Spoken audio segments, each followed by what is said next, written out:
अब देखो सी ओ ए,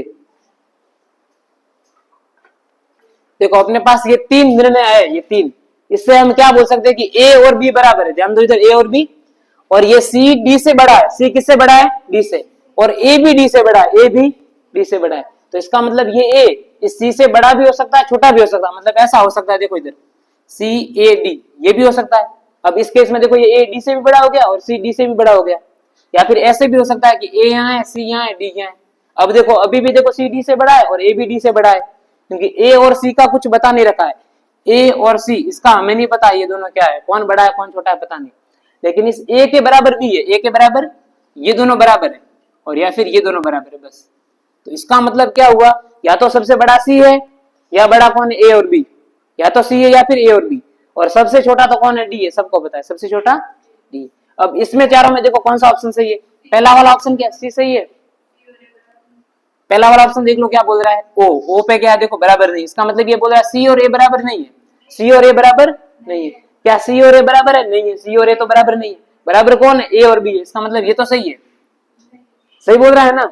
ये बोल रहा है सी और ए बराबर नहीं है, और अपने को दिख रहा है सी या तो ए से बड़ा है या फिर सी ए से छोटा है, इसका मतलब बराबर तो नहीं है, बात सही है। अगला देखो बी त्रिभुज डी, त्रिभुज का मतलब क्या है, छोटा। अब देखो ये डी छोटा है, बी छोटा है डी से, लेस देन है, देखो त्रिभुज, तो बी छोटा है डी से, मतलब डी बड़ा है, क्या है, बड़ा है। क्या डी बड़ा है, डी बड़ा नहीं है। देखो डी तो छोटा है, डी से बड़ा कौन है, ए है, और ए से बड़ा कौन है, सी, या फिर डी से बड़ा सी है, सी से बड़ा ये दोनों ही केस है। तो डी तो छोटा है, डी तो दोनों में, और यहाँ बोल रहा है डी बड़ा है, गलत है। अब वापिस ध्यान दो, यहाँ पे डी बड़ा क्यों बोल रहा है, देखो बी का बी लिखा मैंने, इस त्रिभुज की जगह यहाँ से मैं क्या लिख सकता हूँ, ये वाला निशान, और आगे डी। हमें तीसरी चौथी में पढ़ाया था कि ऐसे वाले चिन्ह में जिस तरह वो खुला होता है वो बड़ा होता है, तो इसका मतलब ये बड़ा डी है, ये बड़ा डी है। और यहाँ पे क्या बोल रहा है कि देखो यहाँ से सी भी बड़ा है और यहाँ से ए भी बड़ा है डी से, तो यहाँ पे देखो बी, बी कैसे हो सकता है इससे छोटा, बताओ, बी तो इन दोनों से बड़ा है डी से, तो ये ऑप्शन तो गलत। अगला वाला देखो बी आयत रेक्टेंगल या फिर डी, ऐसा देख लो बी डी, और यहाँ पे क्या है देखो ये, तो इसका मतलब क्या है, बी बड़ा है डी से, डी है वो डी से, देखो इसकी जगह ये वाला रखो यहाँ से बड़ा वाला, तो बी बड़ा है डी से, यहाँ पे देखो डी से बी बड़ा है, यहाँ पे डी से बी बड़ा है, तो ये तो सही है, भले चाहे ये हो भले चाहे ये हो। बात आई समझ में। अगला देखो ए और ये क्या है, ट्राइंगल, इसमें देखो ए और डी, इसका मतलब क्या हुआ, ये इस निशान को मैं यहाँ लिख दूं, क्योंकि इसका मतलब देखो ये होता है यहाँ से, तो ए से बड़ा कौन है, डी है, ए से बड़ा कौन है, डी है, ए से बड़ा नहीं, ए से छोटा है, ए से छोटा है डी, ए से छोटा है, ये गलत हो गया। मतलब कौन सा ऑप्शन सही है, पहला और तीसरा, दोनों ऑप्शन इसके, सॉरी तीसरा, पहला और तीसरा। अब यहाँ पे एक और होता कि ए और सी, ए और सी के बारे में कौन बड़ा है कौन छोटा है, यहाँ पे पांचों ऑप्शन में अगर अपनी मर्जी से लिखूं कि ए स्टार सी, सॉरी ए स्टार सी, ये अब इसका मतलब क्या हुआ अपने को पता नहीं। अगर ये प्रश्न आ जाए ना तो हम यहाँ पे कौन सा लगाएंगे, देखो ये आयत दिख रहा है, चतुर्भुज दिख रहा है, इसकी जगह ये वाला बड़ा, तो हम क्या बोलेंगे, ए बड़ा है सी से, ए कौन है, बड़ा है सी से, क्या पता, क्या पता ए बड़ा है। देखो यहाँ पे देखो ए छोटा है, यहाँ पे देखो ए बड़ा है, तो ए बड़ा भी हो सकता है छोटा भी हो सकता है, हमें नहीं पता। ए का और सी का रिलेशन मैंने पहले बताया, हमें नहीं पता, दोनों में से कौन बड़ा है हमें नहीं पता, तो कुछ कह नहीं सकते इसके बारे में। कुछ अगर ऐसा प्रश्न आ जाए तो ऑप्शन में क्या आएगा, कुछ कह नहीं सकते या ज्ञात नहीं कर सकते, या फिर लिखो डाटा अपर्याप्त है, डाटा क्या है, अपर्याप्त है, इस डाटा से हम इसका ज्ञात नहीं कर सकते मान, डाटा इनसफिशियंट, डाटा इनसफिशियंट। अब ये भी हो जाए तो इसमें भी सेम काम, ये समझ में आया, देखो अब उतार दो इसको। अब चलो अगला सवाल लिखो, अभ्यास प्रश्न में आते हैं।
बोल रही है नहीं, ये इसने बोला क्या फर्क पड़ता है। लिखो, ए की जगह क्या है, माइनस है?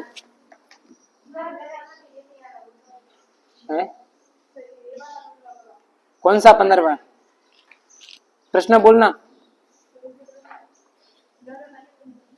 कहाँ है 15वां? 6, अच्छा निर्देश वाला, यदि इसका प्रयोग ये, हाँ ठीक है, ये रहा। चलो एक सवाल अपने पास देखो, ये यदि ये ग्रेटर देन का प्रयोग भाग के लिए, ग्रेटर देन का प्रयोग भाग के लिए, अब सही आ रहा है? ध्यान दो इधर बोर्ड पे, और दे रखा है v का प्रयोग गुणा के लिए, v किसके लिए, गुणा के लिए। तीसरा तीसरा दे रखा है, और लेस देन का प्रयोग प्लस के लिए, लेस देन किसके लिए, प्लस के लिए। और उल्टे v, इसका प्रयोग है बाकी के लिए, किसके लिए, बाकी के लिए। और बाकी का प्रयोग है ग्रेटर देन के लिए, बाकी का प्रयोग किसके लिए है, ग्रेटर देन के लिए। और गुणा का प्रयोग है से कम के लिए, गुणा का प्रयोग है लेस देन के लिए।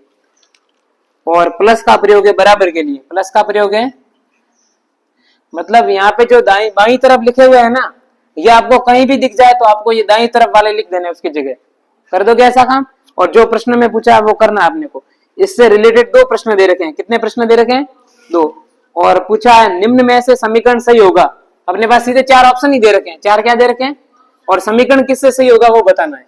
पहला ऑप्शन है 6 ये, फिर v, फिर ये, फिर ये, फिर ये 12 लेस देन 3 माइनस 6, पहला ऑप्शन ये। दूसरा ऑप्शन ये v 12 3 माइनस 6, और तीसरा ऑप्शन दे रखा है 4 2 8 v 12 3 माइनस 6, और चौथा ऑप्शन दे रखा है 6 2 v 8 12 v 3 इंटू 6। ठीक है, एक बार देख लो ऑप्शन मैंने सही लिखे हैं। अब पहले वाले ऑप्शन को देखते हैं। देखो ऐसे प्रश्न आपका टाइम वेस्ट करता है, ये प्रश्न आपके टाइम वेस्ट करते हैं, क्योंकि ये प्रश्न क्या बोल रहा है कि आप 4 ऑप्शनों को चेक करो, 4 ऑप्शन को चेक करो। अब यहाँ पे 6 लिख दो, 6, और ये इसकी जगह हम क्या लिखेंगे, यहाँ से देखो भाग, क्या लिखेंगे, यहाँ से ग्रेटर देन की जगह भाग कर दो, यहाँ भाग 2, और v की जगह यहाँ से मल्टीप्लाई, देखो मल्टीप्लाई 8, और इसकी जगह यहाँ पे देखो ये माइनस और 12, और उसकी जगह लेस देन की जगह प्लस और 3, और माइनस की जगह ग्रेटर देन और 6। अब इसको हल करना है, क्या ये सही बन रहा है, इसका मतलब इन सभी को हल करेंगे, क्या ये 6 से बड़ा आ रहा है। देखो सबसे पहले भाग, 6 में 2 का भाग 3, 8 24, 12 और 3 15 आ रहा है, सही है। देखो 6 में 2 का भाग 3, 3 इंटू 8 24, 24 में से 12 गया 12, 12 और 3 15, 15 6 से बड़ा होता है, बड़ा है, पहला ऑप्शन सही है। पर इस प्रश्न में अभी हमने देखा कि 1-2 प्रश्न और सही भी हो सकता है, या फिर आगे नीचे कूट भी दे सकता है, कि कूट क्या देगा, 1 और 4 सही है, 1 और 3 सही है, 4 और सही है, 1 2 3 सही है। प्रश्न हार्ड बनाने के लिए नीचे कूट भी देगा, ऐसे देगा नहीं, लगभग दे सकता है कि 1 2 3 तीनों सही है, 1 2 3 4 चारों सही है, केवल 1 सही है, केवल 2 सही है, 1 और 3 सही है, ऐसे कूट भी मिल सकते हैं। तो अपने को प्रश्न को पूरा हल करना है, और अगर कूट नहीं है ऐसा ही तो ये ऑप्शन सही करके आगे बढ़ो। और आपको तसल्ली के लिए बी चेक करना है तो देख लो बी 6, इसका मतलब क्या होता है, देखो यहाँ से प्लस कर दो 2, और इस बड़े वाले ग्रेटर देन का मतलब क्या होता है, डिवाइड 8, और v का मतलब क्या होता है, v का मतलब अपने पास है मल्टीप्लाई, मल्टीप्लाई और ये 12, और फिर इसका मतलब क्या होता है यहाँ पे माइनस, और माइनस का मतलब क्या होता है, अच्छा इसका यहाँ 3 है, और माइनस का मतलब अपने पास क्या है, ग्रेटर देन 6, ये कर दिया। अब देखो इसको, अब ध्यान दो, 2 में 8 का भाग, 2 में 8 का भाग 1/4, देखो 2 में भाग दे रहे हैं 8 का, 2 में किसका भाग दे रहे हैं, कितना आएगा 1/4, 2 में 2 का भाग 1, 8 में 2 का भाग 4, ये तो समझ में आ रहा है। तो ये हो गया इससे 1/4। अब ये 1/4 इंटू में 12 हो रहा है, तो 4 से 12 कटेगा 3 बार कटेगा, और 3 से 3 कटेगा तो 0, 3 से 3 कट जाएगा तो 0, इधर 6, क्या 6 से बड़ा है, नहीं, गलत, बराबर। अगर यहाँ पे ऐसा होता तो सही है। इसका मतलब क्या होता है, बड़ा भी हो सकता है बराबर भी हो सकता है। इस वाले निशान का मतलब ये है कि यहाँ पे जो संख्या आएगी वो 6 से बड़ी भी हो सकती है और 6 के बराबर भी हो सकती है। तो यहाँ पे ये इसका मतलब 6 के बराबर कभी भी नहीं हो सकता है, तो ये गलत। सी भी ऑप्शन चेक करना है तो देख लो ये वाला, अब घर पे जाके देख ही लेना, नहीं आएगा, ये भी नहीं आएगा, ये भी नहीं आएगा, ये ऑप्शन सही है। दूसरा सवाल देखो इसी का, वो आप करो भी CW में, लिखो आप सवाल लिखो। पहला ऑप्शन है अपने पास 6 2v3 8 4 + 13। इतना बड़ा सवाल है कि आगे लिखते हैं पीछे भूल जाते हैं कहाँ तक लिखा। आगे देखो क्या है 6v2 3 ये 8।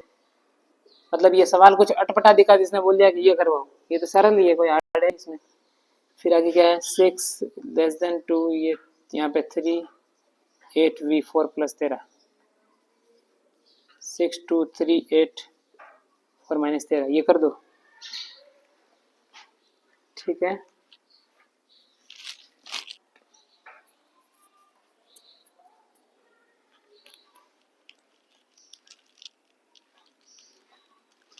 और इसमें सारे के सारे सवाल है वो आज घर पे जाके कर लेना, आपका होमवर्क आज का ही है।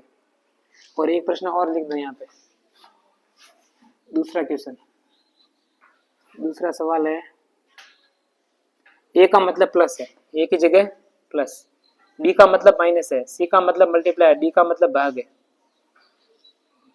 तो अपने को पूछा है 5c 10 D 5c 4c 4 B 8 a 6।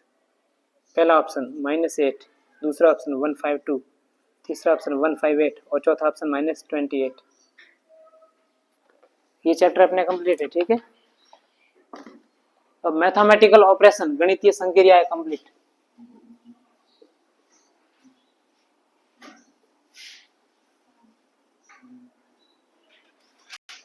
चारों में से कौन सा सही है पहचाना? पहला सही। देखो करते हैं 6, इसका मतलब यहां से देखो डिवाइड, 2 v का मतलब यहां से मल्टीप्लाई, 3 लेस देन का मतलब प्लस, 8 उल्टे v का मतलब -4 और प्लस का मतलब इक्वल 13। अब पहला वाला देखो क्या 13 के बराबर आ रहा है, ये 3 3 9, 9 और 4 13 पहला सही है, 9 और 4 13 पहला सही। 15 सेकंड क्वेश्चन,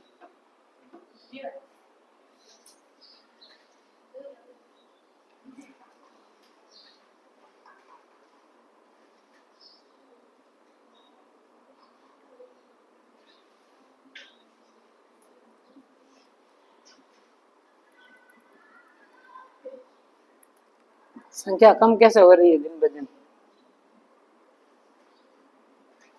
हुआ तेरे से?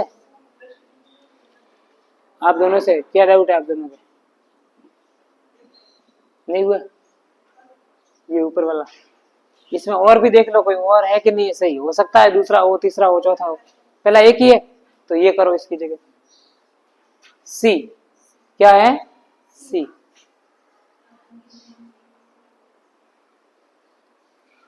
ये वाला सी 158। ठीक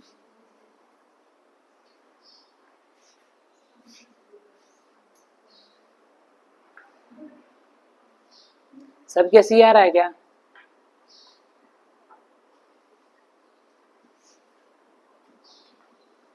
सी की जगह करते हैं मल्टीप्लाई, ये हो गया 50 और यहाँ पे डी की जगह कर देते डिवाइड। ठीक है 50 में डिवाइड 5 का 10, 10 मल्टीप्लाई 10 मल्टीप्लाई ये हो जाएगा 10 मल्टीप्लाई 16 160 160 और यहाँ पे हो जाएगा 160 और -8 + 6 160 158। ये सही है, बात सही है। इधर देखो कैसे और कर दो सीधे सीधे, ध्यान दो बोर्ड की तरफ। इधर देखो सभी, सी की जगह क्या है देखो मल्टीप्लाई, तो मैंने क्या बोला था पहले क्या होता है सॉल्व, कोष्टक होता है, तो यहाँ पे गुणा हो जाएगा तो 5 का गुणा 10 से 50, 5 का गुणा 10 से 50, मतलब इसको हल करने पर क्या आया 50 आया। क्या आया? अब देखो डी की जगह क्या है डिवाइड, तो हमेशा डिवाइड होता है सबको पता है, तो यहाँ डिवाइड 50 में 5 का डिवाइड क्या होगा 10, 50 में डिवाइड 5 का, यहाँ पे डी की जगह डिवाइड है तो 50 में 5 का भाग, यहाँ तक क्या है आंसर 10 आया। क्या है? फिर देखो सी मतलब मल्टीप्लाई, यहाँ पे आगे क्या है मल्टीप्लाई, इस कोष्टक को हल करते हैं, सी की जगह मल्टीप्लाई 4 × 4 कितना हो गया 16, तो यहाँ पे 16 और 16 और 10 का गुणा किया तो 160, यहाँ तक कितना आंसर आ गया 160। बी की जगह माइनस है और ए की जगह प्लस है, बी की जगह माइनस है और ए की जगह प्लस है, ये -8 और +6। अब देखो यहाँ पे 160 में 6 जोड़े तो 166, उसमें 6 घटाया 8 घटाया तो 158। C option is the right. ठीक है ओके, मैथमेटिकल ऑपरेशन गणितीय संक्रिया कंप्लीट हो गया। अपने यहाँ पे 5 या 6 टॉपिक हम लोग कंप्लीट हो गए। कौन सा टॉपिक कंप्लीट हुआ? कोडिंग डिकोडिंग 1, कोडिंग डिकोडिंग और डायरेक्शन टेस्ट और ब्लड रिलेशन और क्यूबॉइड और डाइस तीनों, और एक हुआ ये वाला मैथमेटिकल ऑपरेशन। 7 टॉपिक हुए। कितने टॉपिक हुए? घड़ी क्लॉक टेस्ट नहीं हुआ। क्लॉक टेस्ट नहीं हुआ, वो मैंने क्लॉक का सवाल दिया था, वो डायरेक्शन में था। एक मिसिंग संख्या, मिसिंग नंबर, लुप्त संख्या। मिसिंग संख्या ये अलग है, एक सीरीज आएगी वो अलग है। मिसिंग नंबर तो हमने देखा था लुप्त संख्या। सीरीज में क्या आएगा? ऐसा प्रश्न आएगा, मतलब दोनों सेम सेम है। मैं लिख दूं यहाँ पे 1 1 2 3 4, यहाँ पे 6, तो अगली वाली संख्या क्या आएगी? तो इसका मतलब ये मिसिंग नंबर में नहीं आएगा। ये किसमें कनेक्ट होगा? सीरीज में, श्रेणी। एक श्रेणी चलेगी। आपने एपी पढ़ी थी ना, एपी 10वीं में, उसके जैसा सेम टू सेम है। किस एक में क्या किया होगा कि एक आया होगा, वहां सार्वंतर समान था, याद आ रहा है? तो बस उसकी जैसा का जैसा है, श्रेणी है, सीरीज है। तो ये भी बीच में टाइम मिलेगा जब पढ़ेंगे। तो कल ले लेंगे या कैलेंडर या सीटिंग अरेंजमेंट, या ये जो एक आध ले लेंगे अपन। और ये 7-8 टॉपिक लगभग कंप्लीट हो गए। कैलेंडर ले लेंगे, ठीक है। और एक सवाल देखो दिया था मैंने, घड़ी वाला, वॉच वाला। वो सवाल, वॉच अलग अलग से टॉपिक है वॉच का, तो ये अलग है, मैंने डायरेक्शन में दिया था वो। इसके होमवर्क करके आ जाना सारे के सारे।